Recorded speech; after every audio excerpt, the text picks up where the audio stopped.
The living room felt stifling as I looked between my mother, Jasmine, and my younger sister, Jessica.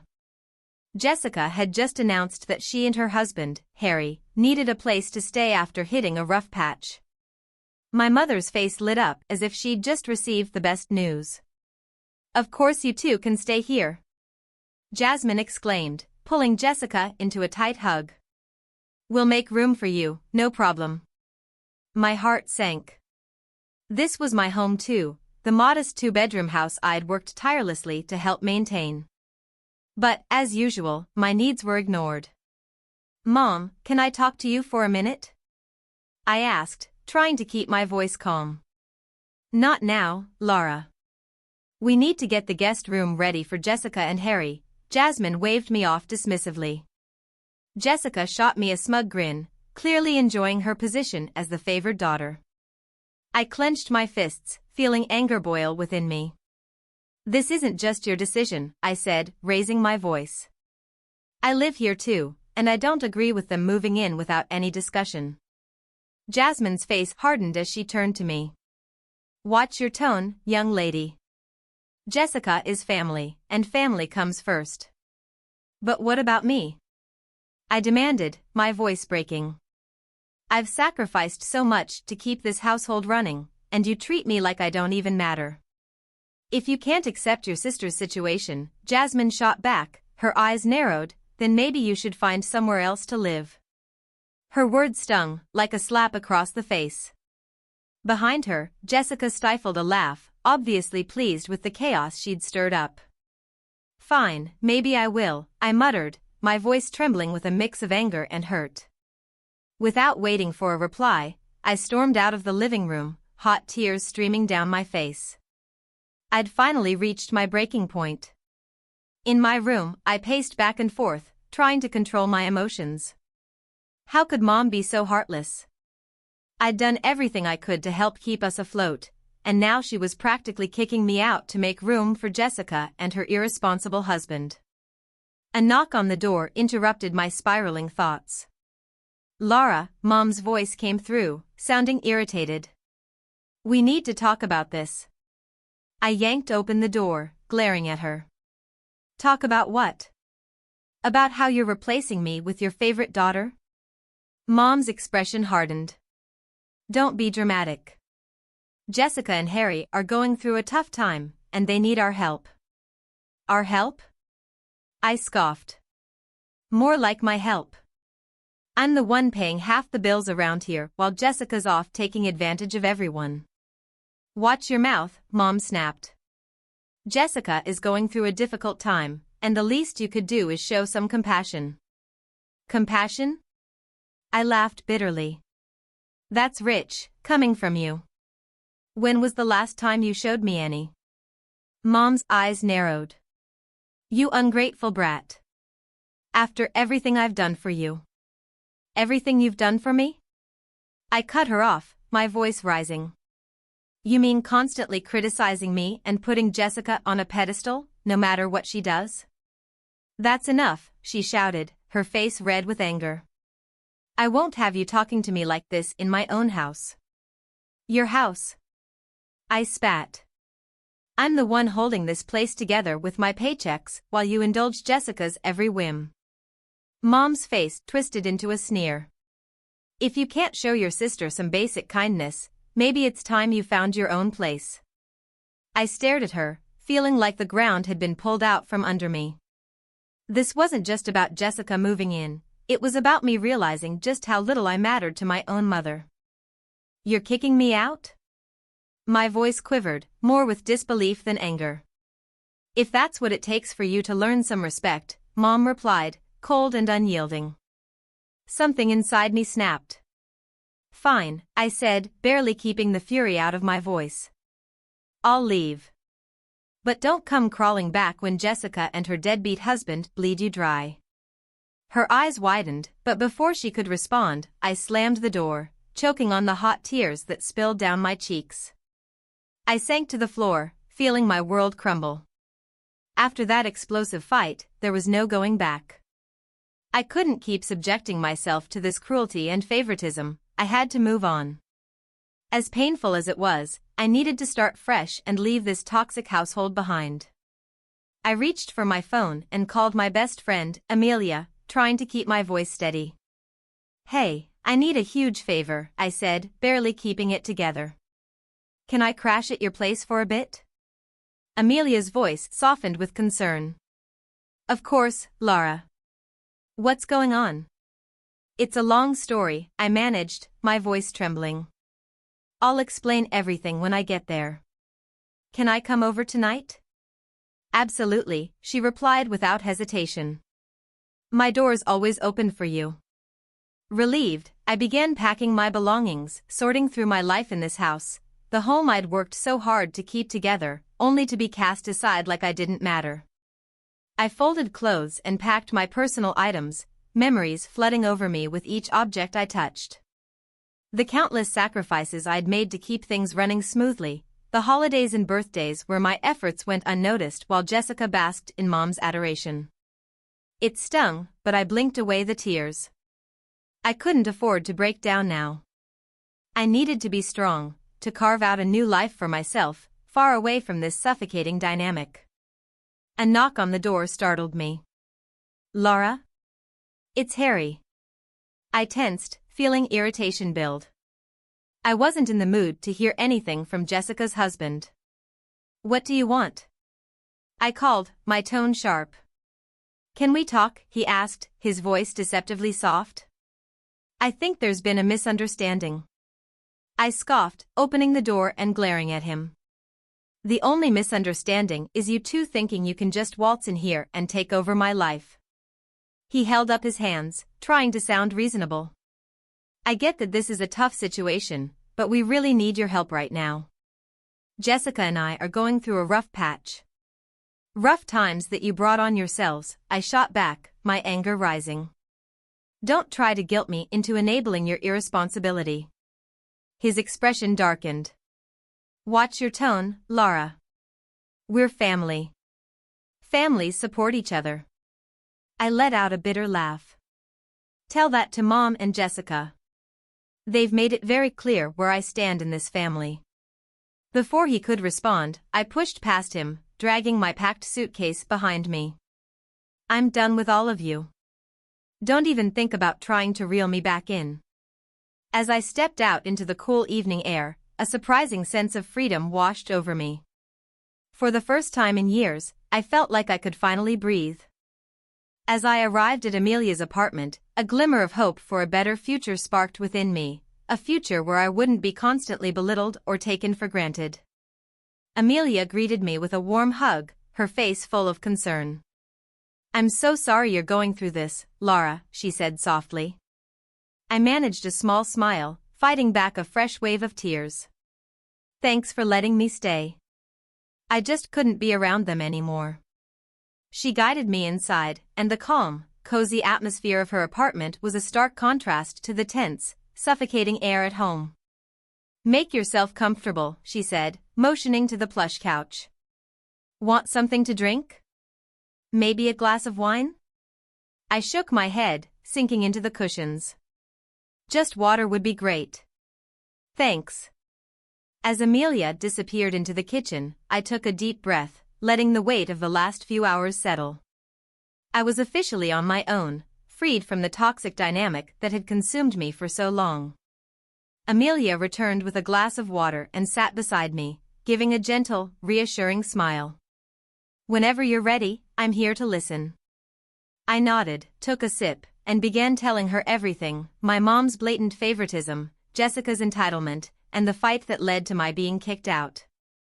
"I can't believe they treated you like that," Amelia said, her brows furrowed with anger.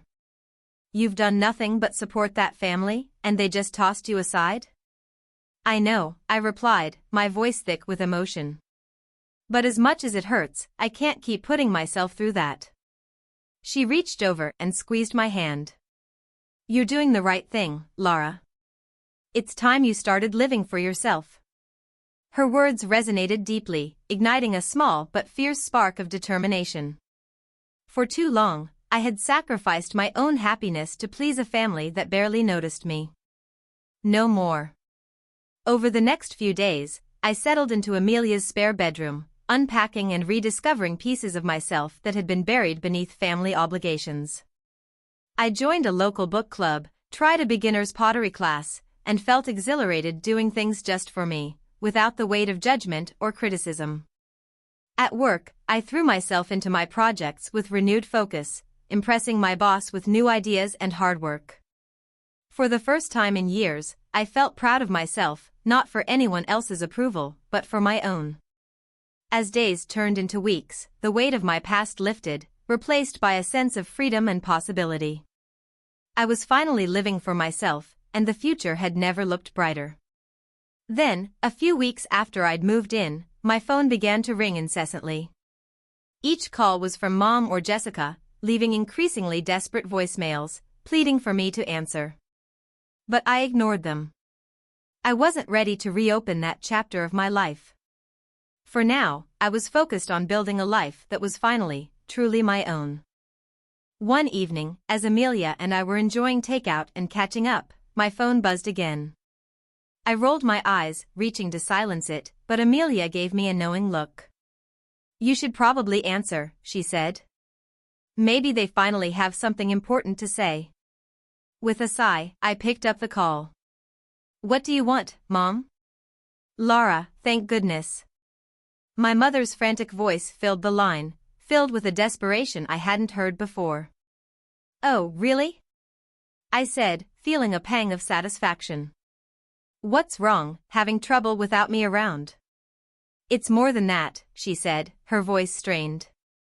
"We're behind on the mortgage, and the utility companies are threatening to shut everything off." A dry laugh escaped my lips. Wow. It's almost like kicking out the person helping with bills was a bad idea. "Laura, please," Mom begged. "We need your help. We're barely scraping by." I couldn't help but feel a twisted satisfaction. After years of being dismissed and belittled, the tables had finally turned. "You know, Mom, this is exactly what I warned you about," I said, my voice cold. "You chose Jessica over me, and now you're dealing with the consequences." "I made a mistake, okay," she pleaded, her voice cracking. "I'm sorry for how I treated you. Just, please, help us out this one time." I could hear Jessica's muffled sobs in the background, and though I felt a small twinge of sympathy, the hurt ran far too deep. "Sorry, Mom," I said, my tone unyielding. "You told me to leave, and that's exactly what I did. Now it's your turn to figure things out." With that, I hung up, ignoring the flood of texts and voicemails that followed. Amelia looked at me with a mix of concern and understanding. "Are you okay?" I nodded, taking a deep breath. "Yeah. It's just kind of satisfying to see them finally facing the consequences." Amelia gave me a supportive smile. "You have every right to stand your ground, Laura. They made their bed, and now they have to lie in it." As weeks went by, the calls from Mom and Jessica grew increasingly frantic. I heard through neighbors that Harry had hidden a lot of debt, leading to his job loss and worsening their financial troubles. Part of me felt a pang of guilt for not helping, but a stronger part knew that stepping in would only prolong their cycle of dysfunction. Sometimes, the only way to break free was to let the consequences play out, no matter how painful. I had finally severed the ties that bound me for so long, and I wasn't about to let them pull me back in. This was their karma, not mine. Over the next few months, Amelia kept me updated on neighborhood gossip. The utilities had been shut off, debt collectors were constantly at their door, and the once well-kept lawn was overgrown and wild. A part of me felt a bittersweet satisfaction watching it all unfold. Years of being treated like an outsider in my own home had made their downfall feel like poetic justice. One evening, Amelia came home from work with a concerned look on her face. "I saw your mom at the grocery store today," Amelia said gently, her tone cautious. She looked rough. I raised an eyebrow, not entirely sure I wanted to hear this. "Oh yeah? How so?" Amelia sighed, her face etched with sympathy. She looked worn out, disheveled clothes, messy hair, like she hadn't slept in days. A flicker of guilt tugged at me, but I quickly pushed it away. They had made their choices. They had to live with them now. Well, maybe now she'll finally understand what it's like to struggle, I said, trying to sound indifferent. Amelia gave me a knowing look. I get it, Laura. You're still hurting, but don't let their mistakes keep eating at you. I nodded, understanding her point, but a small, bitter part of me couldn't help but feel satisfaction in their suffering.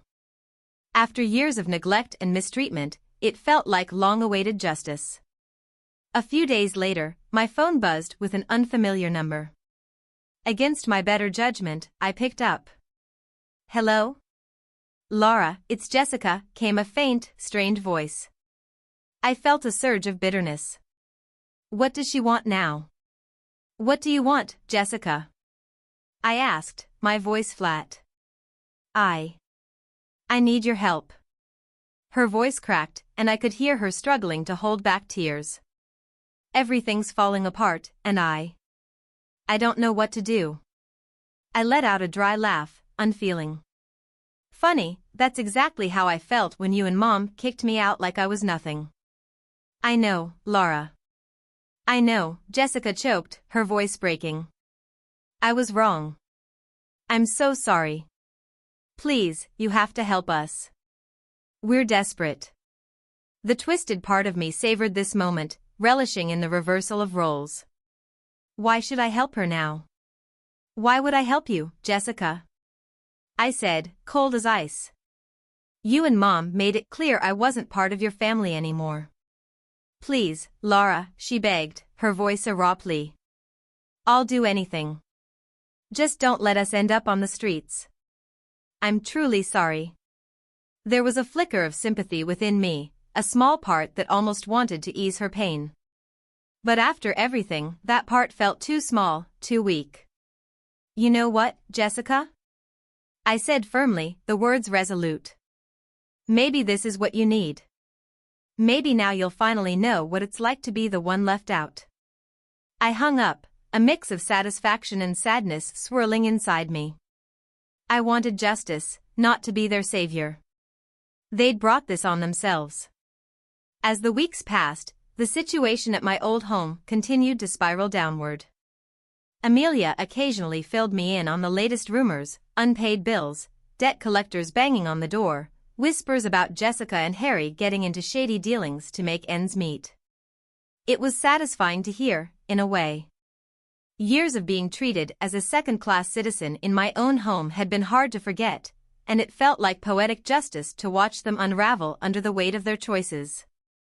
And yet, another part of me couldn't shake the sadness that lingered. As much as they'd hurt me, they were still my family, and seeing them fall so far tugged at something deep inside. It reminded me that even justice can come with a cost.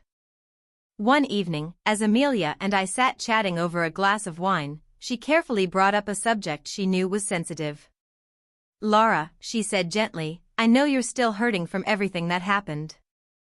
But maybe it's time to start letting go of some of that anger. I sighed, staring into my glass, watching the deep red liquid swirl. I don't know, Amelia. They put me through so much. Part of me feels like they deserve to suffer for all they did. She reached across the table and took my hand, giving it a reassuring squeeze. I get it.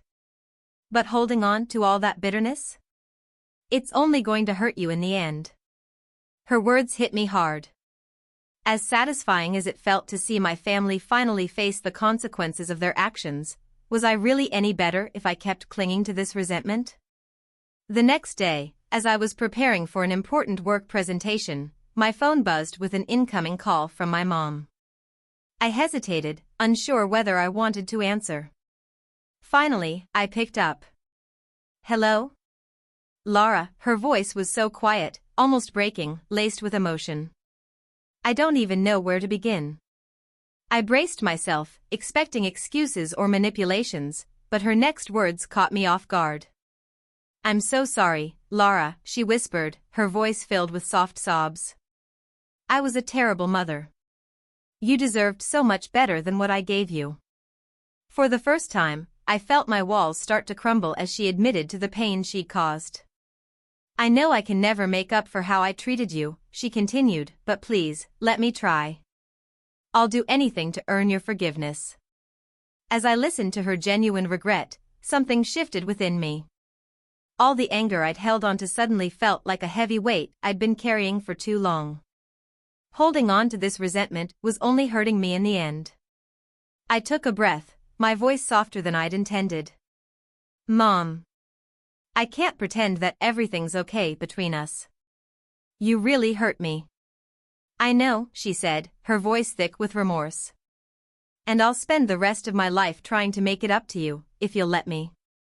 I exhaled slowly, letting go of the resentment that had burdened me for so long. "Okay, Mom. Let's try, one step at a time." In that moment, I realized true healing would come only from forgiveness, not just for her, but for myself as well. After that emotional conversation, I felt a sense of relief I hadn't known in years. Rebuilding our relationship wouldn't be easy, but for the first time, I felt hopeful. Over the next few months, my mom made a genuine effort to make amends. She invited me for weekly dinners, where she listened as I finally voiced the pain and neglect I'd felt for so long. Although it was hard, I could see the remorse in her eyes, and slowly, I began to believe in her sincerity. Jessica and Harry, on the other hand, kept their distance.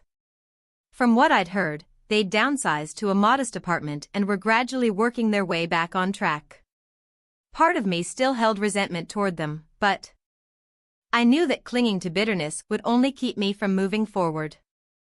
Instead, I channeled my energy into embracing my new life. At work, I took on a challenging side project that let me showcase my creativity and problem-solving skills. My boss noticed my dedication and innovation, and soon there were whispers of a promotion circulating around the office. Outside of work, I rediscovered old passions and explored new hobbies. I joined a local book club, where lively discussions let me immerse myself in new worlds.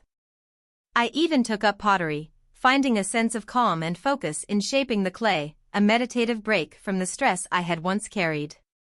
Through it all, Amelia remained my steadfast supporter, always there to cheer me on. One evening, as we shared a bottle of wine on her balcony, she looked at me with pride. "I'm so proud of you, Laura," she said warmly. "You've come such a long way." I smiled, feeling truly grateful. "I couldn't have done it without you. You were there when my own family wasn't." As the months passed, the anger and resentment that had once filled me began to fade, replaced by a sense of self-worth and confidence. I started to see myself not as someone defined by past pain, but as a person capable of strength and resilience. One evening, as I was getting ready to go out with some coworkers, my phone buzzed. It was a text from Mom, *, "I just wanted to let you know how proud I am of you, Laura. You've become such a strong, independent woman, and I'm honored to be part of your life again, *. Tears welled up as I read her words, but for the first time, they weren't from pain or bitterness. They were tears of gratitude and healing. I had finally broken free from the toxic cycle that had once held me back, and now I was creating my own future, surrounded by people who truly valued and supported me.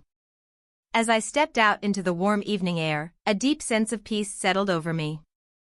The journey had been long and difficult, but I had emerged stronger, wiser, and more resilient than ever before.